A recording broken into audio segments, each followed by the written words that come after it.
어머니, 제가 돈도 벌어오는데 집안일까지 하기가 너무 버거워요. 어머니는 시간도 많으시잖아요. 은성이가 시험 준비하느라 이렇게 고생하는데 어머니가 좀 도와주시면 안 될까요? 처음에는 며느리가 안쓰러워 하루에 한두 번 들러 청소를 도와주는 정도였습니다. 하지만 보배의 요구사항은 점점 많아졌습니다.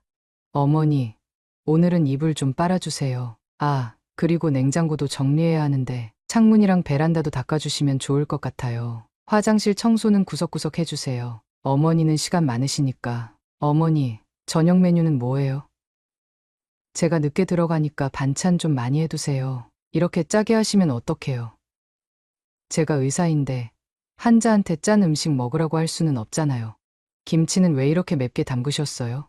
다시 담가주세요. 사연을 듣고 난 후 각자의 의견을 댓글로 남겨주시기 바랍니다. 사소한 댓글이라도 사연자분에게 큰 힘이 될 수 있습니다. 각색될 수 있고 사연자분의 입장에서 구성될 수 있습니다. 늦은 밤 강윤순 여사의 방에서 흐느끼는 소리가 새어 나왔습니다. 그녀는 또다시 찾아온 생리를 확인하고 이불 속에서 눈물을 흘리고 있었습니다. 결혼한 지 9년이 지났지만 아직도 아이 소식은 없었습니다. 매달 같은 실망을 반복하는 것이 그녀를 점점 지치게 했습니다. 애를 낳지 못하는 며느리는 필요 없다. 어디서 이런 걸 데려와서는. 시어머니의 매서운 목소리가 그녀의 귓가에 맴돌았습니다. 아침마다 마주치는 시어머니의 날카로운 눈빛은 그녀의 하루를 무겁게 만들었습니다. 그녀는 남편과 사랑하는 사이였지만 시어머니의 압박은 날이 갈수록 심해졌습니다. 시장에 가도 시어머니는 그녀를 데리고 가지 않았고 제사 음식을 준비할 때도 그녀를 부엌에서 내쫓았습니다. 명절이면 친척들 앞에서 노골적으로 재혼 이야기를 꺼내 그녀를 창피하게 만들었습니다. 여보, 걱정하지 마. 우리 곧 좋은 소식 있을 거야. 남편은 매일 밤 그녀를 안아주며 위로했습니다. 하지만 시어머니의 구박은 계속되었고 친정에서조차 불임이라는 단어가 오가기 시작했습니다. 그녀의 동생은 벌써 두 아이를 낳아 기르고 있었고 친정어머니의 한숨 소리도 커져만 갔습니다. 언니 한의원에 한번 가보는 건 어때? 동생의 걱정 어린 목소리에 그녀는 마지막 희망을 걸어보기로 했습니다.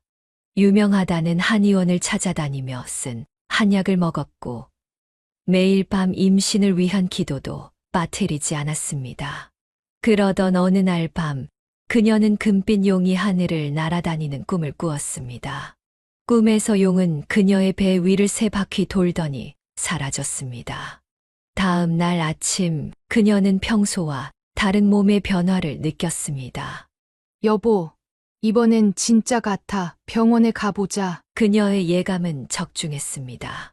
임신 테스트기에서 두 줄이 선명하게 나타났고 병원에서도 임신 확진 판정을 받았습니다.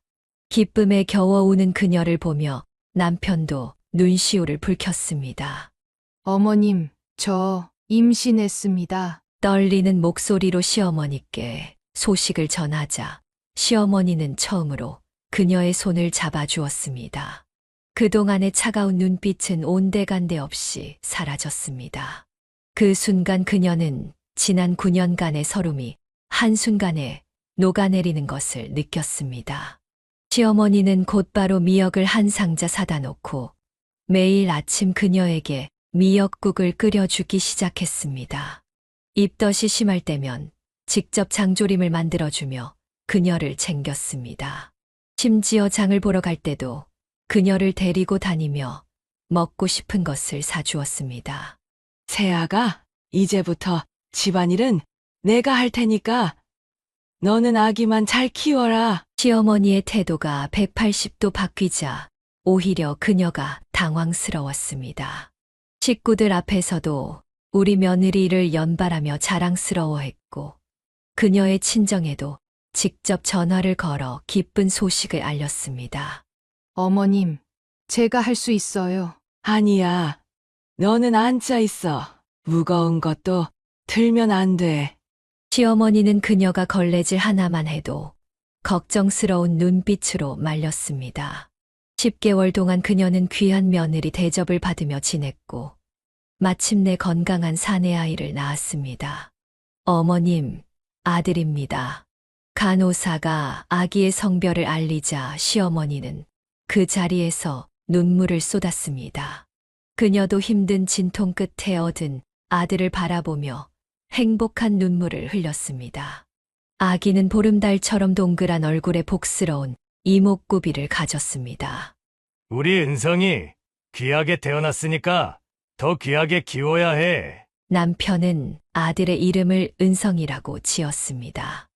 은혜로울 은혜별이 될 성을 써서 은성이라고 지은 것입니다. 그날부터 집안의 분위기는 완전히 달라졌고 은성이는 온 집안의 귀염둥이가 되었습니다. 윤순아, 미안하다. 그동안 내가 너무 구박한 것 같구나. 어느 날 시어머니가 갑자기 그녀에게 사과를 했습니다. 그동안의 모진 말들이 마음에 걸렸던 모양입니다. 그녀는 시어머니의 손을 잡고 고개를 저었습니다. 어머님, 저도 이제 다 지나간 일이에요. 은성이가 있으니까요. 은성이의 탄생으로 가정의 분위기는 완전히 바뀌었고 그녀는 비로소 진정한 가족의 일원이 되었다는 느낌을 받았습니다. 시어머니의 사랑을 독차지하던 은성이는 건강하게 자라났고 그녀의 삶에도 봄날이 찾아왔습니다. 이제는 시어머니와 함께 장을 보러 다니는 것이 일상이 되었고 두 사람은 은성이의 육아 방법을 놓고 종종 의견을 나누었습니다. 시어머니는 그녀를 친딸처럼 아끼기 시작했고 주변 사람들은 그들의 관계 변화를 신기한 듯 바라보았습니다. 세월은 빠르게 흘러 은성이는 어느새 고등학교 3학년이 되었습니다. 그녀는 아들이 초등학교 때부터 보여준 총명함을 늘 자랑스러워했습니다. 은성이는 중학교 때부터 전교 1등을 놓치지 않았고 고등학교에 진학해서도 변함없이 우수한 성적을 유지했습니다. 그의 책상은 언제나 깔끔하게 정리되어 있었고 스톱워치로 시간을 재며 공부하는 모습은 보는 이의 마음을 뿌듯하게 만들었습니다. 은성아, 오늘은 일찍 자야지. 너무 무리하지 마. 그녀는 매일 밤 늦게까지 공부하는 아들의 방을 들여다보며 걱정스러운 마음을 감출 수 없었습니다. 새벽 2시, 3시까지 책상에 앉아 있는 아들을 볼 때면 마음이 아팠습니다. 하지만 은성이는 늘 웃으며 대답했습니다. 엄마, 걱정하지 마. 나 체력 좋잖아. 조금만 더 하고 잘게. 은성이는 어릴 때부터 정의감이 강했습니다. 초등학교 때는 장애를 가진 친구를 놀리는 아이들을 말리다가 싸움에 휘말린 적도 있었습니다. 중학교 때는 학교 폭력 문제를 해결하기 위해 직접 선생님을 찾아가 건의하기도 했고, 고등학교에서는 학생회장으로 활동하며 학생들의 권리를 대변했습니다. 우리 아들, 나중에 뭐가 되고 싶어? 은성이는 단호하게 대답했습니다. 저는 판사가 되고 싶어요. 억울한 사람들을 도와주는 판사요. 그 말을 들은 여사님은 기쁨의 눈물을 흘렸고 가슴이 벅차올랐습니다. 매일 새벽 4시면 일어나 아들의 아침을 준비하는 것이 그녀의 일과가 되었습니다. 도시락을 싸면서도 영양분을 골고루 넣으려 신경 썼고 간식으로는 호두와 잣을 꼭 챙겼습니다. 그녀는 수시로 은성이의 건강을 걱정했습니다. 은성이의 체력 관리에 신경을 썼고 피로해 보일 때면 한약을 달여 먹이기도 했습니다. 수능을 앞둔 어느 날 은성이가 갑자기 열이 나기 시작했습니다. 그녀는 가슴이 철렁 내려앉았습니다. 여보, 은성이가 많이 아픈가 봐. 어떡하지? 남편은 곧바로 병원으로 은성이를 데리고 갔고 다행히 하루 푹 쉬고 나니 열이 내렸습니다. 그날 이후 그녀는 더욱 아들의 건강에 신경을 썼습니다. 수능날 그녀는 새벽부터 일어나 미역국을 끓였습니다. 은성아, 엄마가 절에 가서 100일 기도했어. 꼭 될 거야. 그녀는 수능날 아침 아들을 학교 앞에 내려주면서 눈시울이 붉어졌습니다. 아들은 오히려 그녀를 안아주며 웃었습니다. 엄마, 걱정 마. 난 할 수 있어. 수능 발표 날, 은성이는 법대 장학생 합격이라는 기쁜 소식을 가져왔습니다. 그녀는 아들을 바라보며 지난 시간이 주마등처럼 스쳐 지나가는 것을 느꼈습니다. 귀하게 얻은 아들이 이제는 어엿한 청년으로 성장해 있었습니다. 은성이의 어린 시절, 그녀를 구박하던 시어머니의 모습은 이제 희미한 기억으로만 남아 있었습니다. 아들, 정말 자랑스럽다. 남편은 말없이 은성이를 끌어안았습니다. 평소 감정 표현이 서툴렀던 아버지의 눈가에도 눈물이 맺혔습니다. 우리 은성이가 나중에 대한민국 최고의 판사가 될 거야. 그녀는 아들의 앞날을 그려보며 가슴이 부풀었습니다. 불임으로 고통받던 시절이 무색하게 이제 그녀는 법대생 아들을 둔 자랑스러운 어머니가 되었습니다. 은성이의 꿈을 위해 그녀는 어떤 희생도 마다하지 않을 각오가 되어 있었습니다. 서울에서 자취할 집을 알아보면서도 교통이 편리하고 안전한 동네를 고르는데 심혈을 기울였고 은성이의 등록금과 생활비를 위해 적금도 들었습니다. 은성이가 법대를 졸업하고 변호사 시험 준비를 하는 지 어느덧 1년이 지났습니다. 그녀는 공부에 매진하는 아들이 자랑스러웠지만 한편으로는 이제 30을 바라보는 나이인데 연애 한 번 못 해본 아들이 안쓰럽기도 했습니다. 은성아, 엄마가 괜찮은 결혼정보회사를 알아봤는데 그녀가 조심스럽게 꺼내자 은성이는 고개를 절레절레 저었습니다. 엄마, 난 아직 변호사 시험도 못 봤잖아요. 지금은 공부에만 집중해야 해요. 그래도 한 번만 만나보면 어떨까? 너무 공부만 하면 스트레스 받아. 그녀는 아들이 커피를 마시는 동안 은근슬쩍 결혼정보회사 브로셔를 보여주었습니다. 은성이는 한숨을 쉬며 브로셔를 훑어보았습니다. 엄마가 이렇게까지 하시는데 딱 한 번만이에요. 그래, 우리 아들. 엄마가 널 실망시키지 않을게. 그녀는 다음 날 바로 결혼정보회사를 찾았습니다. 매니저는 은성이의 프로필을 보더니 환한 미소를 지었습니다. 어머님, 아드님께 딱 맞는 분이 계세요. 의대 본과 4학년생이신데 성격도 참 좋으시대요. 그녀는 상대방 여성의 프로필을 보고 눈이 반짝였습니다. 키 167cm의 단아한 외모를 가진 예비 의사 선생님이었습니다. 집안도 좋고 성격도 차분하다고 했습니다. 은성아, 이번 주말에 시간 어때? 엄마, 갑자기요? 전 토요일에도 도서관 가야 하는데. 날씨도 좋은데 잠깐만 나가자. 딱 1시간만. 은성이는 그제야 이것이 소개팅이라는 것을 눈치챘습니다. 엄마, 그렇게 급하게 잡으시면 어떡해요? 전 준비도 안 됐는데. 준비는 내가 다 했어. 넌 그냥 가면 돼. 주말 강남의 한 고급 카페 앞. 은성이는 몇 번이나 넥타이를 고쳐매며 긴장된 모습을 보였습니다. 저기, 혹시 김은성 씨신가요? 은성이가 고개를 돌리자 그곳에 단아한 미모의 여성이 서 있었습니다. 그녀는 살짝 긴장한 듯 미소를 지었습니다. 아, 네. 안녕하세요. 송보배 씨. 처음 마주한 순간 은성이의 눈빛이 달라졌습니다. 보배 씨의 차분하고 지적인 말투, 때때로 보이는 수줍은 미소가 은성이의 마음을 사로잡았습니다.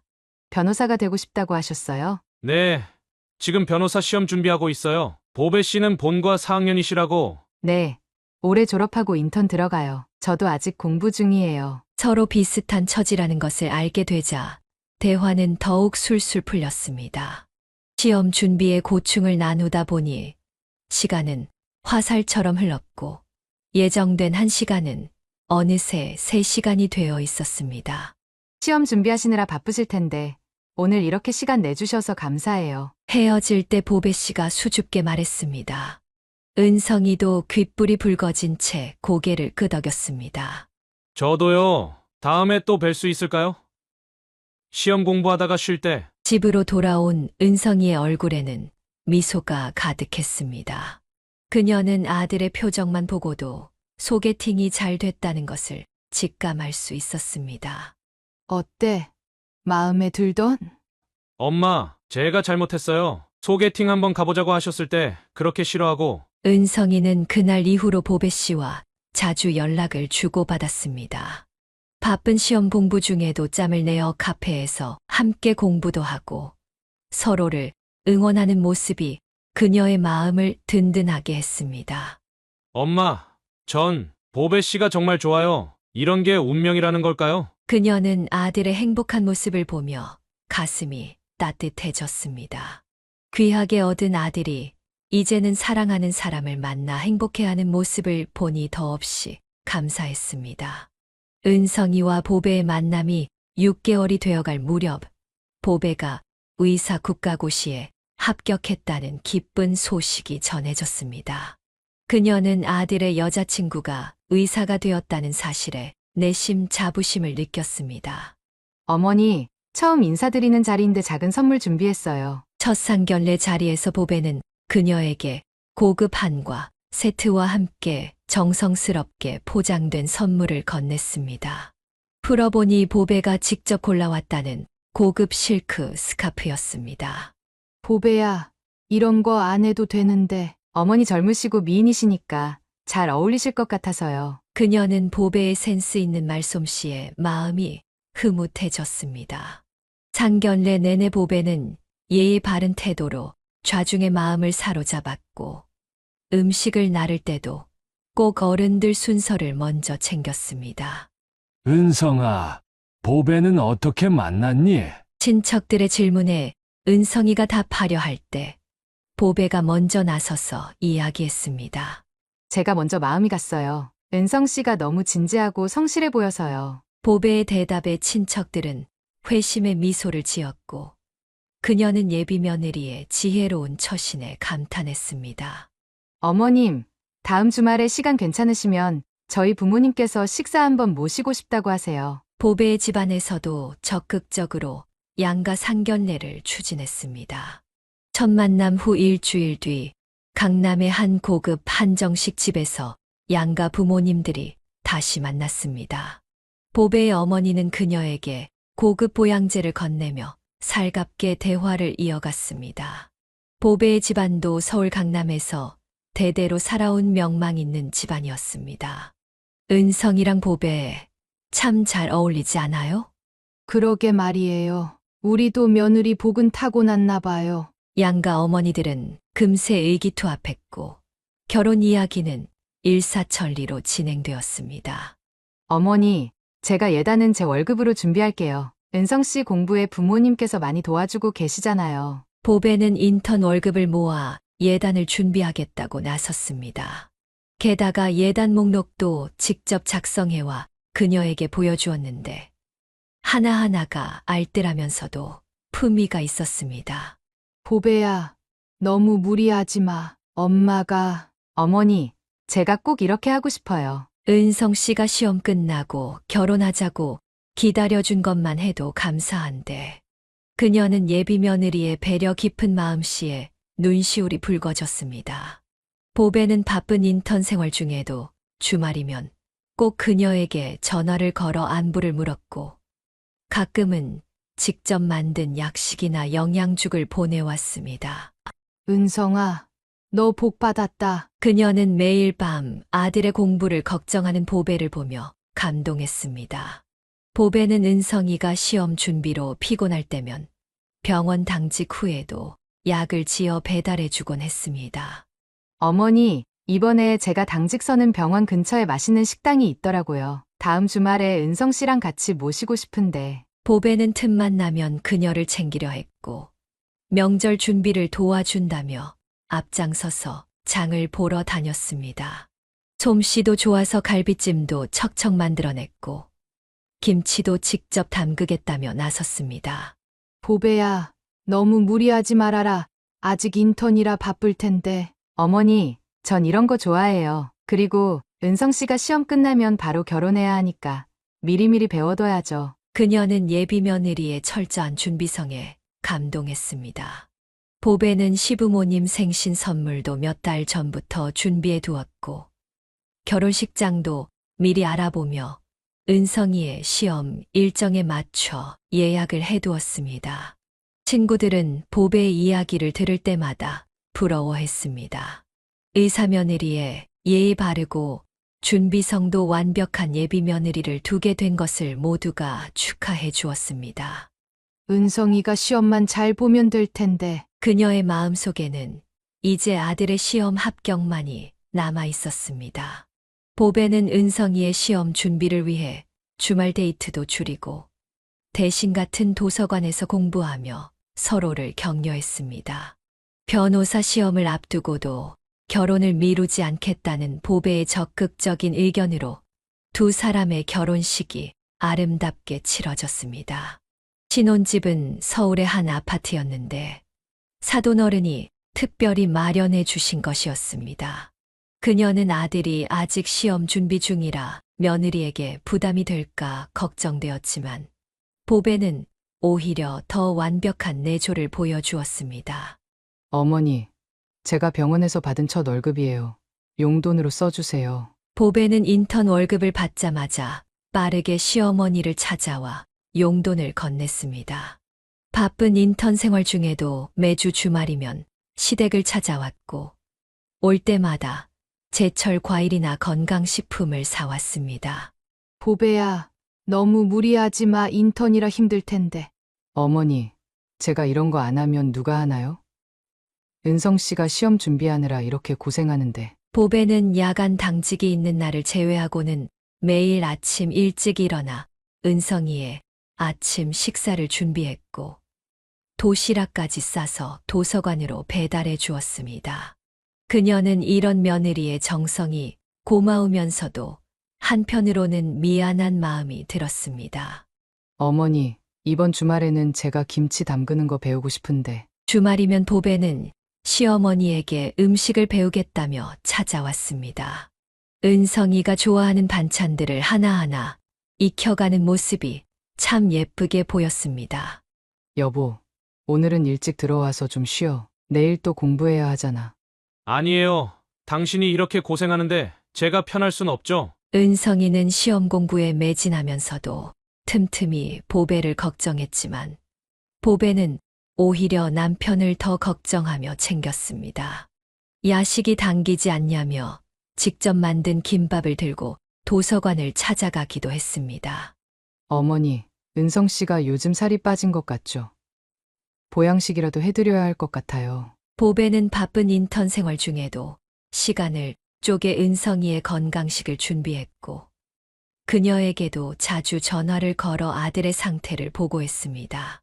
어머님, 제가 오늘 당직이라 못 가봐서 은성 씨 저녁은 잘 드셨나요? 밤늦게 병원 당직 중에도 시어머니께 전화를 걸어 안부를 물었고 다음 날 아침이면 일찍 와서 시어머니와 함께 은성이의 아침을 준비했습니다. 보배야, 너무 무리하지 마. 병원 일도 힘들 텐데. 어머니, 전 이렇게 사는 게 행복해요. 은성 씨가 시험에만 전념할 수 있게 도와주고 싶어요. 보배는 주변 사람들에게도 시어머니 자랑을 자주 했습니다. 병원 동료들에게 시어머니가 얼마나 자상하고 며느리를 배려해 주시는지 이야기하곤 했습니다. 우리 어머님이 정말 좋으세요. 친정엄마 같아요. 이런 보배의 마음이 그녀에게 전해져 더욱 감동이었습니다. 설거지를 하다가도 보배가 피곤해 보이면 얼른 쉬라며 말렸고 늦게 퇴근하는 날이면 일부러 전화해서 조심히 운전하라고 당부했습니다. 어머니, 저번에 주신 김치가 너무 맛있어서 은성 씨가 계속 찾아요. 보배는 시어머니의 음식 솜씨를 배우겠다며 레시피를 물어보기도 하고 쉬는 날이면 함께 장을 보며 음식 이야기를 나누었습니다. 특히 은성이가 좋아하는 반찬들은 따로 메모해 두었다가 연습한다며 열심이었습니다. 윤순아, 내 며느리 정말 천사 같다. 주변 친구들의 부러움 섞인 칭찬을 들을 때면 그녀는 가슴 한켠이 따뜻해지는 것을 느꼈습니다.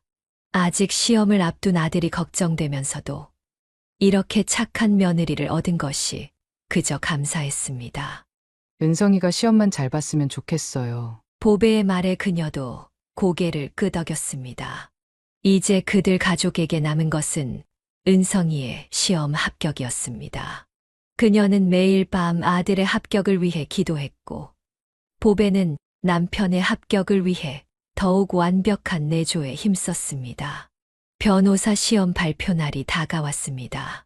그녀는 아침부터 마음을 진정시키지 못하고 안절부절 못했습니다. 은성이는 며칠 전부터 잠을 설치며 불안해했고, 보배는 남편의 어깨를 마사지하며 위로했습니다. 여보, 분명 잘 봤을 거예요. 이렇게 열심히 준비했는데. 보배의 다정한 위로에도 은성이의 얼굴은 굳어 있었습니다. 시험장을 나올 때부터 그는 자신이 없어 보였고, 답안을 복기하며 한숨만 쉬었습니다. 오후 2시 드디어 발표 시간이 되었습니다. 은성이는 떨리는 손으로 휴대폰을 들었습니다. 화면을 응시하던 그의 얼굴이 창백하게 변했습니다. 은성아, 어떻게 됐어? 그녀가 조심스레 물었지만 은성이는 말없이 고개를 숙였습니다. 보배가 휴대폰을 받아들고 확인해 보니 불합격이라는 글자가 선명했습니다. 엄마, 죄송해요. 은성이의 목소리가 떨렸습니다. 그녀는 아들을 끌어안았지만 은성이는 그대로 방으로 들어가 문을 닫아버렸습니다. 어머니, 은성 씨가 너무 자책할까봐 걱정이에요. 보배의 눈에도 눈물이 고였습니다. 그녀는 보배의 손을 꼭 잡아주었습니다. 법대를 수석으로 졸업한 아들이 처음으로 실패를 맛보는 순간이었습니다. 밥이라도 먹고 힘내야. 그녀가 방문을 두드렸지만 대답이 없었습니다. 은성이는 그날 하루 종일 방에서 나오지 않았고 식사도 거부했습니다. 여보, 문 좀 열어줘요. 아무것도 안 먹으면 어떡해. 보배가 퇴근 후 들고 온 은성이가 좋아하는 육개장도 그대로 식어갔습니다. 은성이는 이불 속에 파묻혀 자신의 실패를 곱씹었습니다. 난 이제 어떻게 해야 하지? 며칠이 지나도 은성이의 우울한 기운은 가시지 않았습니다. 그는 매일 아침 일찍 집을 나가 밤늦게 들어왔고 말수도 크게 줄었습니다. 은성아, 첫 시험에 떨어지는 게 흔한 일이래. 다음엔 꼭 붙을 거야. 그녀가 위로의 말을 건네도 은성이는 씁쓸한 미소만 지을 뿐이었습니다. 어릴 때부터 한 번도 실패를 모르고 자란 아들이기에 이번 불합격의 충격이 더 큰 듯 했습니다. 제가 부족한 거죠. 더 열심히 했어야 했는데. 은성이는 자책하며 다시 공부에 매달렸습니다. 이번에는 새벽 4시에 일어나 도서관으로 향했고 밤 12시가 되어서야 돌아왔습니다. 여보, 이렇게까지 무리하지 마요. 건강이 먼저예요. 보배는 남편의 변화된 모습에 안타까워했습니다. 은성이의 눈에는 늘 피곤한 기색이 가득했고 얼굴은 점점 야위어갔습니다. 난 할 수 있는 게 공부밖에 없어. 그의 자존심은 크게 상처받았고 주변의 위로가 오히려 부담으로 다가오는 듯 했습니다. 친구들과의 만남도 피했고 전화도 받지 않았습니다. 어머니, 제가 뭐라도 더 할 수 있는 게 없을까요? 보배는 매일 밤 퇴근 후에도 은성이의 도서관을 찾아가 야식을 챙겨주었습니다. 주말이면 비타민과 영양제를 사다 주었고 은성이가 좋아하는 반찬들을 정성스레 만들었습니다. 그녀는 아들의 달라진 모습을 보며 마음이 아팠습니다. 귀하게 얻은 아들이 이렇게 좌절하는 모습을 보는 것이 가슴 아팠지만 이것 또한 인생의 한 과정이라 생각하려 했습니다. 은성아, 엄마는 내가 자랑스러워. 어느 날 저녁 그녀는 조용히 은성이의 방을 찾았습니다. 책상에 엎드려 잠든 아들의 머리를 쓰다듬으며 눈물을 훔쳤습니다. 이번엔 제가 더 잘할 수 있을 것 같아요, 엄마. 며칠 후 은성이는 조금씩 마음을 추스르기 시작했습니다. 실패의 아픔을 딛고 다시 시작하려는 의지가 보였습니다. 그는 이전보다 더 체계적으로 공부 계획을 세우고 부족했던 과목을 중심으로 새로운 학습 전략을 세웠습니다. 그녀는 아들이 다시 일어서는 모습을 보며 조용히 기도했습니다. 이번 실패가 오히려 은성이를 더 강하게 만들어줄 거라 믿었습니다. 보배도 묵묵히 남편을 지원하며 더 열심히 내조에 힘썼습니다. 두 번째 변호사 시험을 앞두고 은성이는 더욱 필사적으로 공부했습니다. 그녀는 이번에는 꼭 합격할 것이라 믿었습니다. 하지만 발표 날 은성이의 표정을 보는 순간 그녀는 가슴이 철렁 내려앉았습니다. 또 떨어졌어. 은성이의 목소리가 떨렸습니다. 그 순간 보배의 얼굴이 순식간에 싸늘하게 굳어졌습니다. 또 떨어졌다고? 이게 몇 번째야? 보배의 날카로운 목소리에 은성이는 고개를 더 깊이 숙였습니다. 그녀는 며느리의 돌변한 태도에 놀라 말을 잇지 못했습니다. 당신 법대 수석이라며? 남들은 다 붙는 시험을 2번이나 떨어지는 게 말이 돼. 당신 법대 맞아? 보배의 비아냥거림은 계속되었습니다. 그동안 보여줬던 다정한 모습은 온데간데 없이 사라지고 매서운 눈빛으로 남편을 노려보았습니다. 나 너랑 결혼할 때 판사 사모님 될 줄 알았어. 근데 지금 뭐야? 백수 와이프야? 그녀는 며느리의 차가운 말에 가슴이 아팠습니다. 은성이는 아무 말도 하지 못한 제 방으로 들어갔고 보배는 거실에 홀로 남아 한숨만 내쉬었습니다. 보배의 불만은 날이 갈수록 커져갔습니다. 더 이상 주말에 시댁을 찾아오지도 않았고 용돈도 끊어버렸습니다. 퇴근이 늦다며 은성이의 저녁도 챙기지 않았고 도시락은 물론 간식도 더 이상 싸주지 않았습니다. 나 오늘 병원에서 워크숍 있어서 늦을 거야. 밥은 알아서 먹어. 매일 밤 보배는 야근이나 워크숍을 핑계로 늦게 들어왔습니다. 어떤 날은 향수 냄새를 풍기며 들어오기도 했고 휴대폰을 꼭 손에 쥐고 다니며 은밀한 미소를 짓기도 했습니다. 어머니, 제가 참 바보였죠? 이런 남자랑 결혼해서. 보배는 이제 시어머니 앞에서도 거리낌 없이 은성이를 비하했습니다. 밥상에 앉아서도 남편을 쳐다보지 않았고 대화도 피했습니다.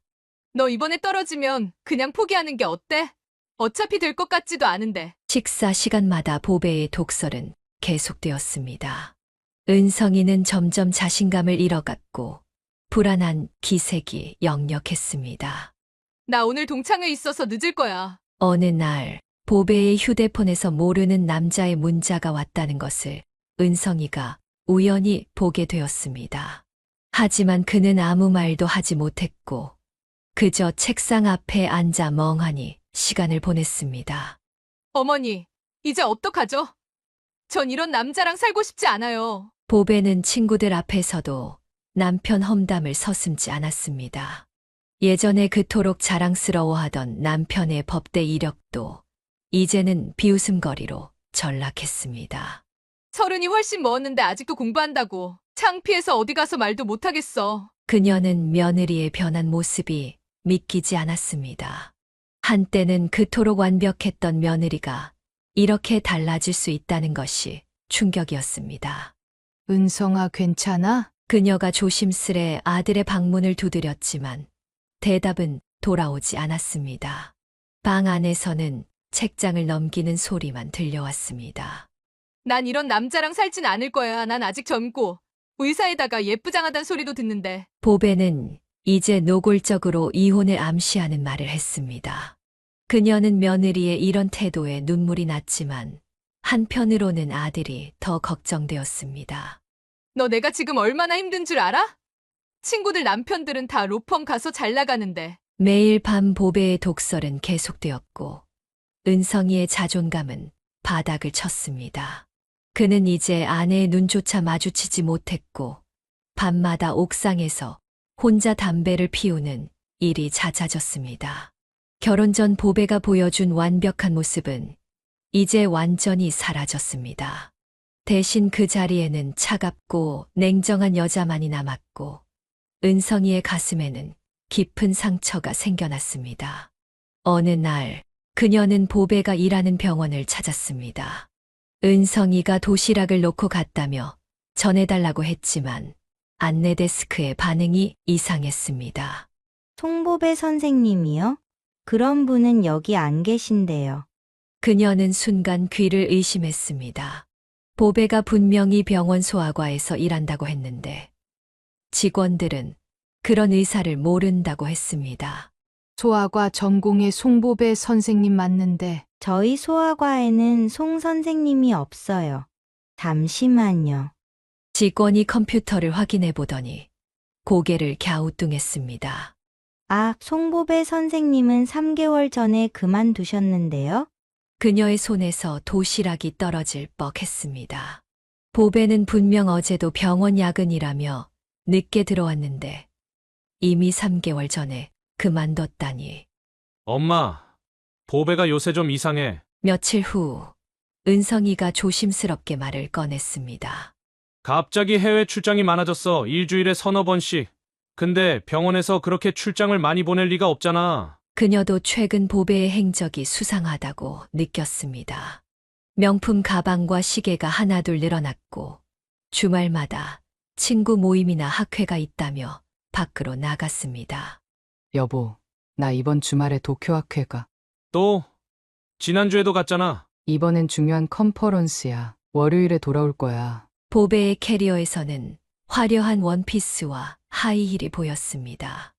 의사학회 가방이나 서류는 보이지 않았습니다. 어느 날 그녀는 백화점에서 보배를 마주쳤습니다. 평일 오후였는데 보배는 병원 가운이 아닌 화려한 드레스 차림이었습니다. 어머니, 보배는 깜짝 놀라 얼굴이 하얗게 변했습니다. 그녀가 보배 옆에 있던 남자를 힐끗 보자 남자는 서둘러 자리를 피했습니다. 아, 이건 환자 보호자와 상담이 있어서. 보배의 변명은 믿기 힘들었습니다. 고급 레스토랑에서 와인을 마시며 상담할 일이 있을까요? 어머니, 오늘 본 일은. 알아서 할게. 그녀는 차마 더 이상 말을 잇지 못했습니다. 귀갓길 보배의 통화가 들려왔습니다. 오빠, 미안해. 갑자기 시어머니를 만나서. 응, 내일은 괜찮아. 은성이는 도서관에 있을 거야. 그녀의 가슴이 철렁 내려앉았습니다. 보배의 휴대폰에는 과장님이라는 이름으로 저장된 번호가 수시로 문자를 보내왔고 호텔 예약 알림이 자주 띄워졌습니다. 우연히 만난 보배의 동료 간호사의 말에 그녀는 더욱 의심스러워졌습니다. 보배는 매일 아침 병원 출근복 차림으로 나갔지만 정작 병원에는 그녀의 모습이 보이지 않았습니다. 이상해요, 보배 선생님. 진짜 오래전에 사직하셨는데. 간호사의 말은 충격적이었습니다. 그동안의 출근, 야근, 당직. 모든 것이 거짓이었단 말입니까? 은성이는 아내의 수상한 행적을 눈치챘는지 더욱 말이 없어졌습니다. 도서관에서 돌아와 보배의 화장대를 멍하니 바라보다가 서랍 속에서 영수증 뭉치를 발견했습니다. 고급 호텔 숙박비, 명품 구매 내역. 금액을 보고 은성이는 손이 떨렸습니다. 의사 월급으로는 감당하기 힘든 액수였습니다. 보배는 이제 노골적으로 외박을 하기 시작했습니다. 집에 들어오면 향수 냄새가 진동했고 목에는 알 수 없는 붉은 자국이 있었습니다. 그녀는 이제 모든 것이 명백해졌다고 느꼈습니다. 하지만 아들에게 이 잔인한 진실을 어떻게 말해야 할지 몰랐습니다. 은성이의 자존심은 이미 바닥을 쳤는데 이 사실을 알면 어떻게 될지. 은성이의 시험 준비 기간이 길어지면서 그녀는 보배의 행동이 점점 더 마음에 걸렸습니다. 늦은 밤 퇴근이 잦아졌고 주말에도 학회나 당직이 많아졌습니다. 어느 날 저녁 그녀는 마트에서 장을 보고 주차장으로 향했습니다. 그때였습니다. 어딘가 익숙한 뒷모습이 눈에 들어왔습니다. 흰색 원피스를 입은 여자가 검은색 고급 세단 앞에 서 있었습니다. 그녀의 눈을 의심했습니다. 보배는 병원에서 야근이라고 했는데 이 시간에 이곳에서 무엇을 하고 있는 걸까요? 차에서 내린 정장 차림의 남자가 보배로 보이는 여자에게 다가갔습니다. 어둑한 주차장 불빛 때문에 자세히 보이지는 않았지만 두 사람이 매우 가까이 서서 이야기를 나누는 것이 보였습니다. 그리고 잠시 후 남자가 여자를 살짝 감싸 안는 듯한 모습이 보였습니다. 그녀는 그 자리에 얼어붙은 듯 서 있었습니다. 혹시 잘못 본 것일까요? 어쩌면 비슷하게 생긴 다른 사람일지도 모릅니다. 보배야, 혹시 오늘 야근 안 한다고 했었나? 집에 돌아와 은성이에게 조심스레 물어보았지만 은성이는 고개를 저었습니다. 아니요, 분명히 오늘 늦는다고 했어요. 그날 이후 그녀는 자꾸 보배의 행동이 신경 쓰였습니다. 평소보다 화장이 진해졌고 옷차림도 달라졌습니다. 고가의 명품 가방도 하나둘 늘어났습니다. 이 가방은 언제 샀어? 아, 이거요? 지난달에 보너스 받아서. 보배의 대답이 머뭇거리는 것 같았습니다. 병원 전공의 월급으로 살 수 있는 가격은 아닌 것 같은데. 휴대폰 진동 소리에 보배가 자리를 피할 때면 그녀는 왠지 모를 불안감을 느꼈습니다. 통화를 마치고 돌아온 보배의 얼굴에는 미묘한 설렘이 묻어났습니다. 어머니, 이번 주말에 학회가 있어서. 학회. 지난주에도 갔잖아. 아, 이번엔 중요한 컨퍼런스라서요. 보배의 말에 진심이 느껴지지 않았습니다. 주말마다 이어지는 학회와 당직, 그리고 늦은 퇴근. 모든 것이 의심스러워졌습니다. 향수 냄새가 전보다 짙어졌고 퇴근 시간도 점점 늦어졌습니다. 때로는 보배가 받는 전화에 은성이의 얼굴이 굳어지는 것을 보았습니다. 여보, 나 오늘 급한 환자가 있어서 좀 늦을 것 같아. 매일 밤 반복되는 보배의 말에 은성이는 아무 말 없이 고개만 끄덕였습니다. 시험 준비로 지친 아들의 모습을 보며 그녀의 마음은 더욱 무거워졌습니다. 그녀는 이제 며느리를 볼 때마다 그날 주차장의 장면이 떠올랐습니다. 정말 보배였을까요? 아니면 비슷한 사람을 본 것일까요? 확신할 수는 없었지만 마음 한구석이 불안하게 죄어왔습니다. 은성이가 며칠째 전화를 받지 않자 그녀는 결국 아들의 집을 찾았습니다. 초인종을 눌러도 대답이 없어 예비키로 문을 열었는데 문이 열리자마자 눈을 의심할 수밖에 없었습니다. 현관에는 택배 상자들이 쌓여 있었고 신발장은 온통 먼지 투성이었습니다. 보배의 구두들은 아무렇게나 널브러져 있었고 은성이의 신발은 구석에 처박혀 있었습니다. 은성아, 거실로 들어서자 입이 다물어지지 않았습니다. 소파에는 빨래가 산처럼 쌓여 있었고 식탁 위에는 먹다 남은 치킨 박스와 피자 박스가 쌓여 있었습니다. 싱크대에는 설거지하지 않은 그릇들이 가득했고 음식물 쓰레기에서는 역한 냄새가 났습니다. 엄마가 왜 여기에? 책상 앞에 앉아있던 은성이가 놀란 얼굴로 일어났습니다. 아들의 얼굴은 헬쑥했고 옷은 구겨져 있었습니다. 밥은 먹었어? 냉장고를 열어보니 먹다 남은 배달음식 용기들 뿐이었습니다. 김치통에는 곰팡이가 피어 있었고 유통기한이 한참 지난 우유와 달걀이 있을 뿐이었습니다. 보배는? 오늘도 늦는데요. 응급 환자가 많다고. 은성이의 목소리에는 힘이 없었습니다. 그녀는 고무장갑을 끼고 쓰레기부터 치우기 시작했습니다. 싱크대 물때는 굳어서 잘 지워지지도 않았습니다. 여보, 나 오늘도 늦어. 회식이 있어서. 저녁이 되어서야 보배에게서 문자가 왔습니다. 그녀는 한숨을 내쉬었습니다. 예전에는 깔끔하기로 소문난 며느리였는데 언제부터 이렇게 된 걸까요? 욕실 바닥에 물때가 심해 청소를 하다 보니 보배의 화장품이 눈에 띄었습니다. 비싼 수입 화장품들은 가지런히 정리되어 있었지만 세면대는 치약 자국으로 얼룩져 있었습니다. 은성아, 엄마가 반찬 좀 해놓고 갈게. 장을 보러 나갔다 돌아오니 은성이는 여전히 책상 앞에 앉아 있었습니다. 주변에는 빈 커피캔이 굴러다녔고 과자 부스러기가 바닥에 흩어져 있었습니다. 보배 씨가 바빠서 그래. 엄마가 이해해. 은성이는 아내를 변호하려 했지만 그 말이 더욱 안쓰럽게 들렸습니다. 예전에는 매일 아침 도시락을 싸주던 며느리가 이제는 남편의 끼니조차 신경 쓰지 않았습니다. 어머니, 죄송해요. 요즘 병원이 너무 바빠서. 밤늦게 들어온 보배는 집안이 깨끗해진 것을 보고 민망한 듯 웃었습니다. 하지만 그녀의 고급스러운 옷차림과 화려한 메이크업이 그녀의 마음을 더욱 불편하게 했습니다.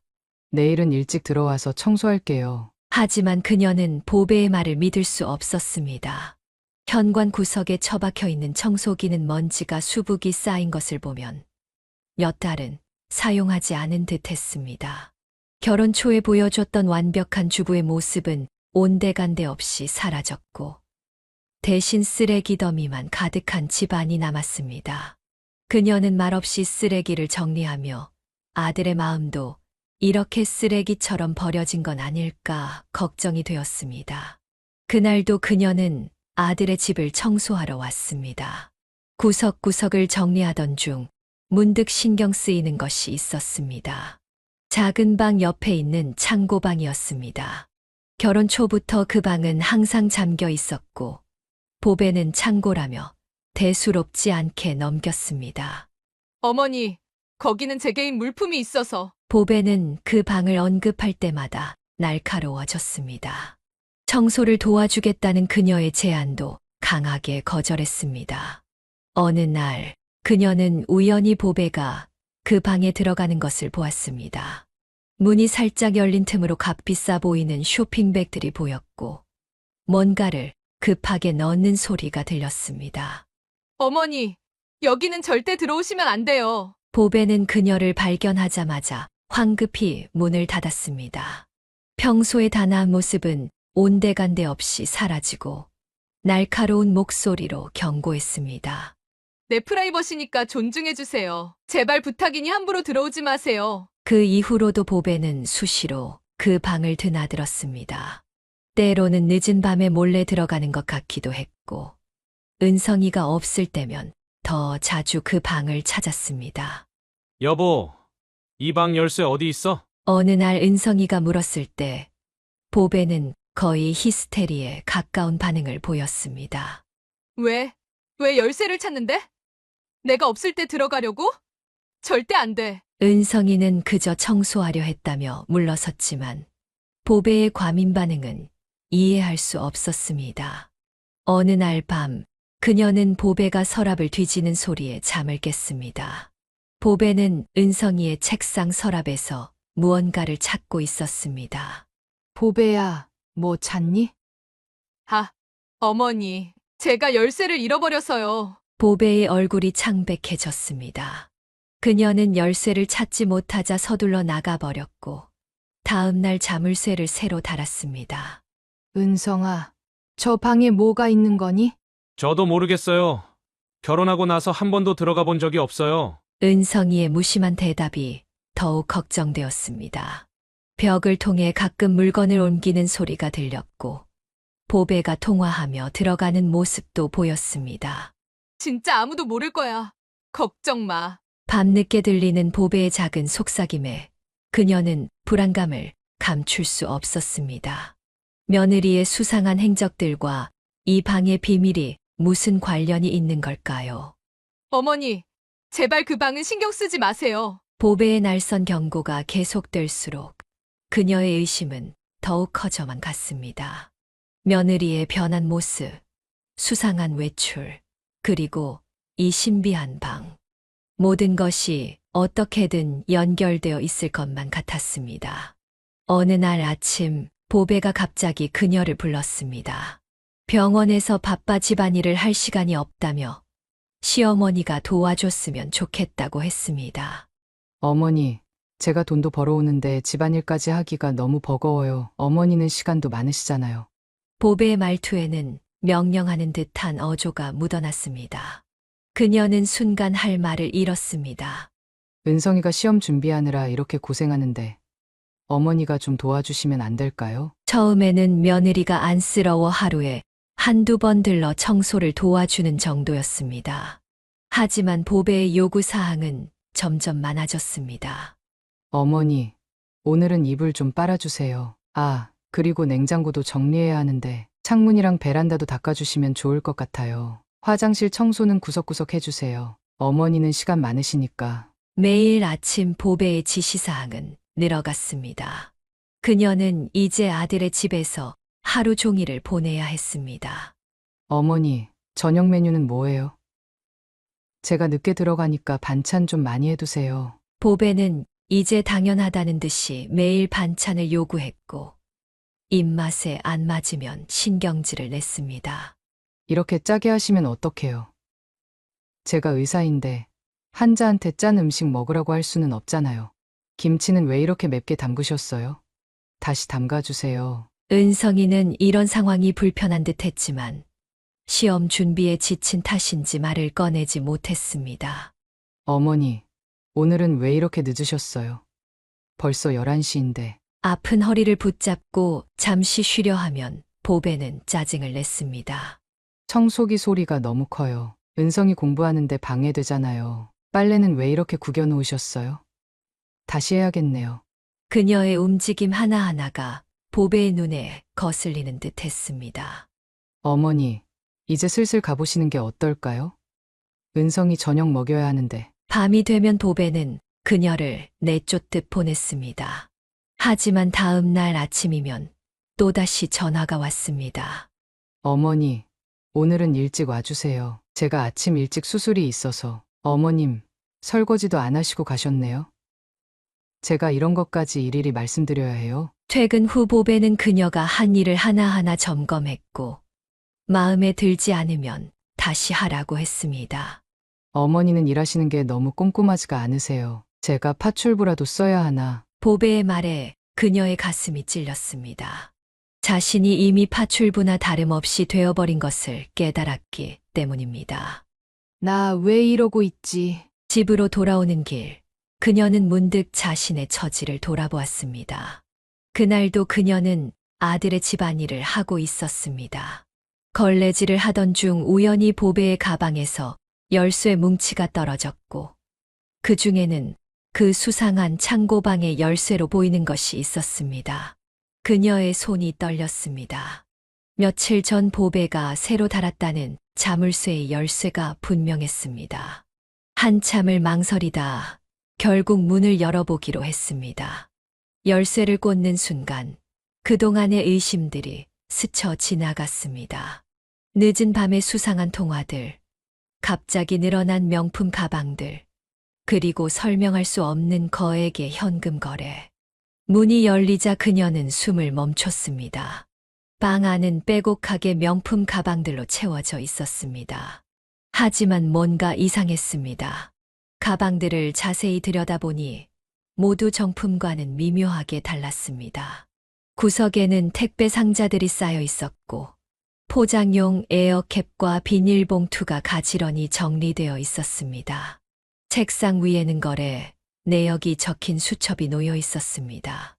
홍덕자 샤넬 미디움 220만 원 입금 완료.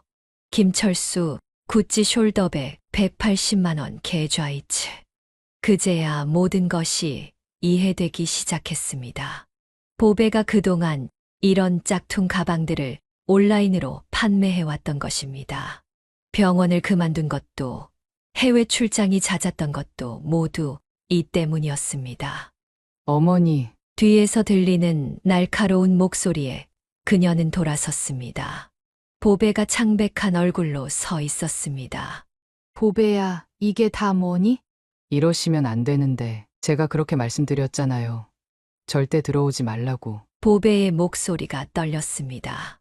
방 안의 가방들은 수천만 원어치는 되어 보였습니다. 그동안 병원은 반년 전에 그만뒀어요. 이게 더 돈이 잘 벌려서. 그녀는 며느리의 고백에 현기증이 났습니다. 명품 가방을 파는 줄 알았던 의사 며느리가 알고 보니 짝퉁을 파는 불법 판매상이었던 것입니다. 은성이는 알고 있니? 몰라요. 아무도 몰라요. 어머니, 제발 비밀로 해주세요. 보배의 눈에는 간절함이 서려 있었습니다. 하지만 그녀의 마음속에는 이미 깊은 실망감이 자리 잡고 있었습니다. 이제 어쩌면 좋니? 방 안에 가득한 가짜 명품들이 그녀의 눈에 어지럽게 흔들렸습니다. 며느리의 완벽했던 모습도 이제는 이 가방들처럼 가짜였다는 것을 깨달았습니다. 짝퉁 가방 사건 이후 그녀는 잠을 이루지 못했습니다. 보배의 정체가 의심스러워 지인을 통해 알아보던 중 뜻밖의 진실들이 하나둘 드러나기 시작했습니다. 윤순아 큰일 났어. 내 며느리 의사가 아니래. 친구의 다급한 전화에 그녀는 가슴이 철렁 내려앉았습니다. 알고 보니 보배는 중소병원의 조무사였을 뿐이었습니다. 그녀는 직접 병원을 찾아갔습니다. 간호사들은 처음에는 말을 아꼈지만 이내 입을 열었습니다. 송보배 씨가 저희한테 부탁했어요. 혹시 그분 시댁에서 오시면 의사라고 해달라고. 매달 상품권도 주고 명품 가방도 싸게 구해준다고 해서. 보배는 병원 직원들을 자신의 거짓말에 공모자로 만들어 놓은 것이었습니다. 조무사 월급으로는 도저히 살 수 없는 명품들, 그리고 호화로운 생활이 모두 짝퉁 판매로 얻은 돈이었던 것입니다. 친구가 보내온 자료를 보고 그녀는 눈앞이 캄캄해졌습니다. 보배의 학력도 모두 거짓이었습니다. 대학은커녕 전문대도 나오지 않은 고졸 학력이었습니다. 2년 전에도 비슷한 일이 있었대. 다른 집 아들하고 약혼까지 했다가 보배에게는 전과도 있었습니다. 이전에도 비슷한 수법으로 한 집안을 속였다가 약혼을 파기당한 전력이 있었던 것입니다. 그때도 자신을 의사라고 속이고 접근했다가 발각된 것이었습니다. 보배야, 그녀는 떨리는 손으로 전화를 걸었습니다. 보배는 처음에는 발뺌을 하더니 이내 모든 것을 실토했습니다. 죄송해요. 어머니, 전 그냥 더 나은 삶을 살고 싶었어요. 보배의 목소리에는 처음으로 진심이 묻어 있었습니다. 가난한 집안에서 자란 그녀는 돈 많은 의사 남편을 만나는 것이 꿈이었다고 했습니다. 하지만 현실은 녹록지 않았고 결국 거짓말을 선택했다는 것입니다. 처음엔 진짜 사랑했어요. 은성 씨를. 근데 제가 거짓말을 시작하니까 자꾸 더 큰 거짓말을 하게 되더라고요. 보배는 흐느끼며 고백했습니다. 결혼정보회사에 등록할 때부터 모든 서류를 위조했고 면접 때도 미리 준비한 대본대로 연기를 했다고 했습니다. 그래서 병원도 그만둔 거구나. 네, 언젠간 들통 날 것 같아서. 그래서 짝퉁 판매를 시작한 거예요. 그녀는 아들에게 이 사실을 어떻게 알려야 할지 고민되었습니다. 법대를 수석으로 졸업한 똑똑한 아들이 이런 사기를 당했다는 게 믿기지 않았습니다. 그녀는 이제 자신의 며느리가 누구인지 전혀 알 수 없었습니다. 귀하게 얻은 아들과 결혼한 며느리의 모든 것이 거짓이었다는 사실에 가슴이 무너져 내렸습니다. 결혼 초에 완벽했던 모습도, 지적이고 세련된 말투도, 의사로서의 품위도 모든 것이 연기였던 것입니다. 진실이 밝혀진 후 은성이는 며칠 동안 아무 말도 하지 않았습니다. 그저 책상 앞에 앉아 서류들을 뒤적이고 있었습니다. 변호사 시험 준비를 하며 공부했던 법률 지식이 이렇게 써야 할 줄은 몰랐을 것입니다. 은성아, 괜찮니? 그녀가 조심스럽게 물었지만 은성이는 고개만 끄덕였습니다. 책상 위에는 결혼 당시의 서류들이 펼쳐져 있었고 보배가 제출했던 이력서와 자격증들이 나란히 놓여 있었습니다. 엄마, 이건 사기 결혼이에요. 혼인 취소 사유가 됩니다. 은성이의 목소리는 차가웠습니다. 법대생다운 냉철함으로 상황을 분석했습니다. 보배가 제출한 모든 서류가 위조되었다는 증거를 하나하나 모아갔습니다.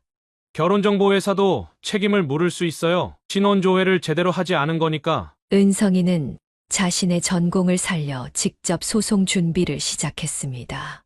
병원에서 받아온 증언, 위조된 서류들, 그리고 짝퉁 판매 증거까지 모든 것을 체계적으로 정리했습니다.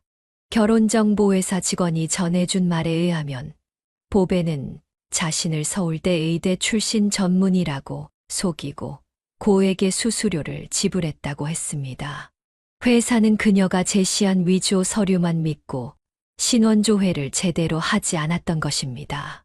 피해자가 저희만이 아니었네요. 조사 과정에서 보배가 다른 결혼정보회사에도 가입했었다는 사실이 드러났습니다.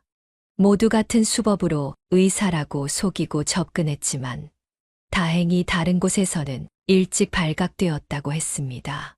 재판부는 원고의 청구를 인용하기로 한다. 법정에서 판사가 판결을 읽어내릴 때 은성이의 눈에는 눈물이 고여 있었습니다. 결혼 생활 2년 만에 모든 것이 허상이었음이 공식적으로 인정되는 순간이었습니다. 혼인 취소가 인정되었습니다. 결혼정보회사 측의 배상 책임도 은성이의 변호사가 설명해 주었습니다. 결혼정보회사는 신원조회 의무를 소홀히 한 책임을 지고 상당한 금액의 배상금을 지불하게 되었습니다. 보배는 어떻게 된대요? 그녀가 조심스레 물었습니다. 사기죄로 고소장을 제출했어요. 짝퉁 판매건도 있으니까 실형은 피하기 어려울 거예요. 은성이는 담담하게 대답했지만 그의 눈빛에는 깊은 상처가 서려 있었습니다. 완벽해 보였던 결혼 생활이 이렇게 허무하게 끝나버렸습니다. 엄마, 미안해요. 제가 이런 사람을 데리고 와서. 아니야. 엄마도 속았잖아. 그녀는 아들을 꼭 안아주었습니다. 귀하게 얻은 아들이 이런 상처를 받게 될 줄은 꿈에도 몰랐습니다. 법원에서 나오는 길, 은성이는 문득 발걸음을 멈췄습니다. 이제 다시 시험 공부에 집중할 수 있을 것 같아요. 아들의 말에 그녀는 가슴이 아팠습니다. 시험 준비생의 불안정한 신분을 이용해 접근했던 보배에 계산된 행동이 떠올랐기 때문입니다. 결혼정보회사에서 나온 배상금으로 당분간 생활비는 걱정 안 해도 될 것 같아요. 엄마가 더 이상 파출부 노릇은 안 하셔도 돼요. 은성이는 씁쓸하게 웃었습니다. 이제 그들에게 남은 것은 각자의 상처를 치유하고 새로운 시작을 준비하는 일뿐이었습니다. 은성아, 이번엔 꼭 붙을 거야. 그녀는 아들의 어깨를 다독였습니다. 이번 일을 겪으며 오히려 더 단단해진 것 같은 아들을 보며 그녀는 작은 희망을 발견했습니다.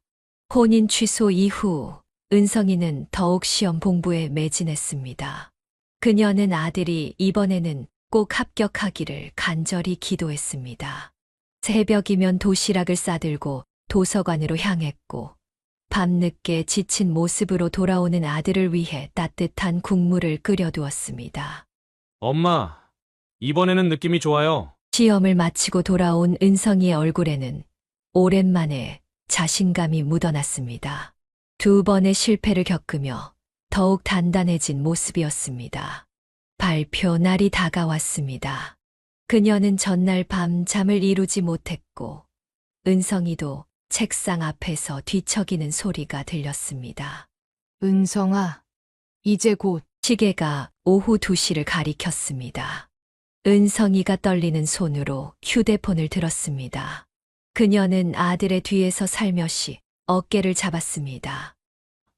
합격이에요. 은성이의 목소리가 떨렸습니다. 화면에는 분명히 합격이라는 글자가 있었습니다. 그녀는 아들을 와라 끌어안았고 둘 다 눈물을 흘렸습니다. 우리 아들 해냈구나.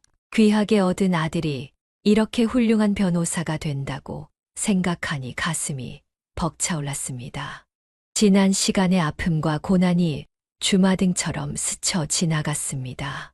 엄마가 없었다면 저는 여기까지 오지 못했을 거예요. 은성이는 그동안 힘들었을 어머니의 손을 꼭 잡았습니다. 보배 사건으로 받은 상처, 2번의 시험 실패. 그 모든 것을 견딜 수 있었던 것은 어머니의 한결같은 믿음 덕분이었습니다.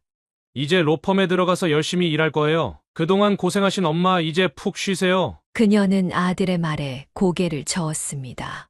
난 아들 뒷바라지하면서 행복했어. 이렇게 자랑스러운 아들을 두었는데 무슨 고생이야. 은성이의 합격 소식은 금세 퍼졌습니다.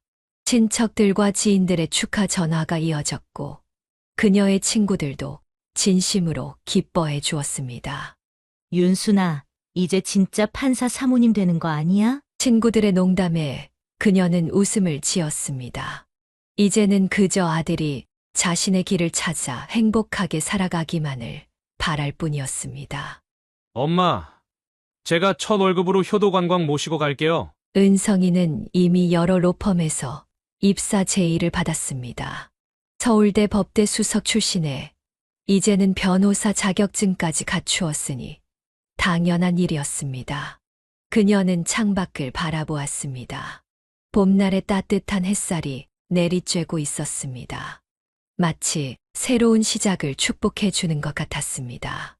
우리 은성이가 이렇게 훌륭한 변호사가 될 줄은. 그녀는 가슴 속 깊이 감사함을 느꼈습니다. 온갖 시련을 이겨내고 마침내 꿈을 이룬 아들을 보며 그동안의 모든 고난이 이 순간을 위한 것이었음을 깨달았습니다. 은성이가 대형 로펌에 입사한 지 석 달이 지났습니다. 어느 날 그가 조심스럽게 어머니를 찾아왔습니다. 엄마, 제가 한번 만나보고 싶은 사람이 있는데. 그녀는 순간 가슴이 철렁 내려앉았습니다. 보배의 일을 겪은 후라 자연히 걱정이 앞섰습니다. 로스쿨 동기예요. 이민영이라고. 지금은 검찰청에서 일하고 있어요. 은성이의 말에 그녀는 안도의 한숨을 내쉬었습니다. 로스쿨 동기라면 학력도 경력도 분명할 터였습니다. 그 친구랑은 학교 다닐 때부터 알고 지냈어요. 제가 시험 떨어졌을 때도 많이 위로해줬죠. 은성이의 눈빛이 달라졌습니다. 민영이라는 이름을 말할 때면 그의 목소리에 따뜻함이 묻어났습니다. 어머니, 안녕하세요. 며칠 후 민영이 인사를 왔습니다. 단정한 정장 차림의 그녀는 첫인상부터 신뢰감이 갔습니다. 검사가 되고 싶었는데 아직은 수습 검사라서요. 민영의 겸손한 태도가 보기 좋았습니다. 대화를 나누면서 그녀는 민영이가 진중하고 똑똑한 여자라는 것을 알 수 있었습니다. 은성이가 첫 시험에 떨어졌을 때 제가 많이 걱정했어요. 그때는 서로 그냥 동기였지만 민영의 말에서 은성이를 향한 진심이 느껴졌습니다. 그녀는 아들의 힘들었던 시기를 함께 견뎌준 사람이 있었다는 사실에 감사했습니다. 어머니, 절 믿으세요. 은성 씨의 진심을 누구보다 잘 알아요. 민영은 은성이의 과거를 알고 있었고 그것을 이해하고 받아들였습니다. 그녀의 눈빛에는 거짓이 없었습니다. 엄마, 민영이는 달라요. 제가 장담해요. 은성이도 이전과는 다른 확신에 찬 모습이었습니다. 시련을 겪은 후라 더욱 신중해진 아들을 보며 그녀는 이번에는 진짜 사랑이 찾아왔음을 느꼈습니다. 주변 사람들도 민영의 진정성을 알아봤습니다. 그녀는 이제 아들의 새로운 시작을 진심으로 축복할 수 있었습니다. 보배의 일은 아픈 기억으로 남았지만 그것이 오히려 은성이를 더 단단하게 만들어 주었다고 생각했습니다. 어머니, 주말에 시간 되시면 같이 식사라도. 민영은 틈나는 대로 그녀를 찾아왔고 둘이서 차를 마시며 이야기를 나누는 시간이 늘어갔습니다. 은성이를 향한 진심 어린 마음이 전해져 왔고 그녀는 이제 마음을 열 수 있었습니다. 은성이와 민영의 결혼식이 열리던 날 그녀는 문득 지난 날을 돌아보았습니다. 귀하게 얻은 아들이 이제 진정한 행복을 찾아가는 모습을 보니 가슴이 벅차올랐습니다. 시련은 오히려 그들 모자를 더 단단하게 만들어 주었고, 은성이는 이제 대형 로펌의 유능한 변호사이자 한 가정의 든든한 가장이 되어 있었습니다. 그녀는 활짝 웃으며 새 신부 민영의 손을 꼭 잡았습니다. 이제야 진정한 며느리를 얻었다는 생각에 눈시울이 붉어졌습니다. 사연을 듣고 댓글을 남겨주시기 바랍니다. 사소한 의견일지라도 사연자분에게는 큰 힘이 됩니다. 노골적인 악성 댓글은 사연자분에게 상처가 될 수 있으니 삼가주시기 바랍니다.